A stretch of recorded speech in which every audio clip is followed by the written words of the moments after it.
Have you ever felt that people come to you only when they need something? Have you ever cancelled your own plans, your rest, your sleep, or your peace, just to help someone who forgets you the moment they are done? If you have felt this, then this story is for you, because sometimes life teaches us the hardest lesson through the people we care about. Once, in a peaceful little town, surrounded by long green fields and calm old houses, there lived a man named Daniel. Everyone in the town knew him well. If someone's bicycle chain broke, they shouted for Daniel. If someone needed help carrying boxes, they knocked on Daniel's door. If a lonely person needed someone to talk to, they went straight to Daniel's house. He never said no. He always smiled and said, "Of course I'll help." He believed that helping others made him a better person, and people praised him for his kindness.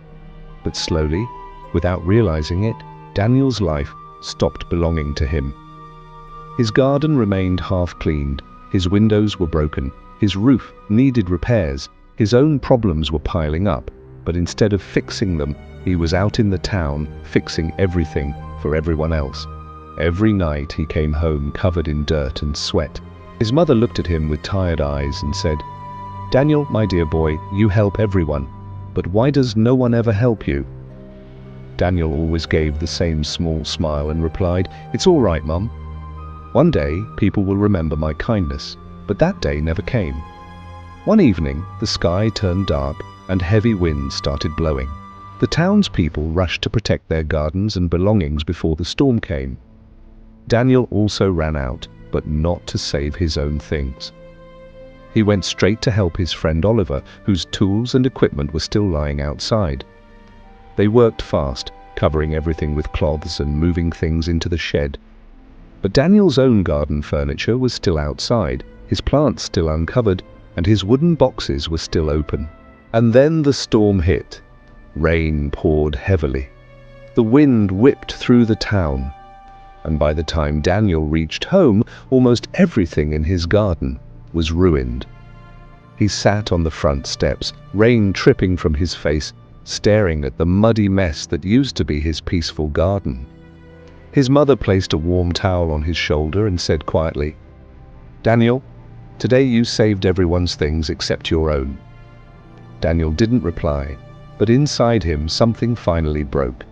The next morning, tired and confused, he walked to the edge of the town to meet old Mr. Harris, a wise retired teacher who lived in a small cottage near the river. Daniel sat down beside him and said, "Sir, I don't understand what I'm doing wrong. I help everyone, but I feel empty. I feel tired, not from work, but from people. Why does it feel like kindness is breaking me?" Mr. Harris watched the river move slowly and said, "Daniel, look at this river. It gives water to trees, to birds, to animals, to farms, but when it rains too much and the river forgets its path, what happens?" Daniel thought for a moment and said, "It floods. It destroys everything." Exactly. Mr. Harris said, "Kindness without boundaries becomes self-destruction."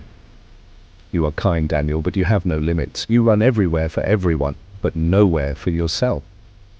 You think saying no is wrong, but sometimes saying no is the most honest form of self-care. Daniel listened carefully as Mr. Harris continued, "For the next 7 days, don't say yes immediately. When someone asks for help, pause and ask yourself, will helping them harm me? Will I lose time, peace, or energy I need for myself? If yes, then say, not today. Try this, Daniel. You will see what happens." The next morning felt different. Around noon, Oliver rushed to Daniel and said, "Daniel, please help me move a heavy box. I need you." Daniel looked at his own broken fence that had needed repair for months. His heart wanted to say yes, but he remembered Mr. Harris's words. He breathed in slowly and said, "Oh, I'm sorry. Today I need to fix my own fence. I can help you later, but not today." Oliver stared at him in shock. "You're saying no? You never say no?" Daniel nodded quietly. Oliver left looking upset, and Daniel felt a little guilty, but he stayed focused. Within a few hours, the fence that had been broken for months finally stood strong again. For the first time in a long time, Daniel felt a small sense of pride in taking care of his own life. The next day, two neighbors came for small favors, help with carrying shopping bags, help fixing a chair, but Daniel politely refused and explained he was busy with his own work. That evening, instead of feeling tired and used, he felt light and calm. A quiet peace filled his heart. On the fourth day, the sky turned grey again, and another round of heavy rain poured down. This time, Daniel's roof started leaking. He looked outside, waiting for someone to knock on his door, like he always knocked on theirs, but no one came, not a single person. He could have been angry, but instead he felt something new, strength. He picked up tools and fixed the roof himself. It took time, it took patience, but when he finished, he sat under his repaired roof and whispered to himself, "So this is what it feels like to depend on myself." Days turned into weeks, and slowly, Daniel became a different man. He stopped running everywhere. The moment someone called his name, he stopped sacrificing his sleep and his peace for people who never cared. He began waking up early to take care of his garden. He cleaned his house. He invested time in himself, and something unexpected happened. People started respecting him more. Oliver began solving his own issues instead of depending on Daniel. Neighbors stopped calling for every little thing. The town was still friendly, but people no longer treated Daniel like a tool they could use any time. Daniel's house looked better. His garden grew beautifully. His face looked fresher. And for the first time in years, he laughed without feeling tired. He was no longer the man who was always available for everyone. He was the man who valued himself.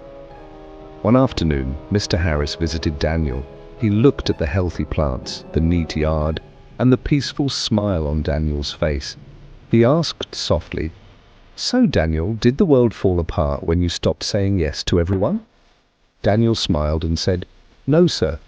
In fact, my world finally started coming together." Mr. Harris nodded with a gentle smile and said, "When you stopped saying yes to everyone, you finally said yes to yourself. And that is when life begins to change." So, my friend, are you like Daniel? Do you give too much? Do you say yes even when it hurts? Remember this saying, no does not make you selfish. It makes you strong. It means you are choosing peace, not pressure. Your time, your mind, and your heart are precious. Protect them because the world will respect you. Only when you start respecting yourself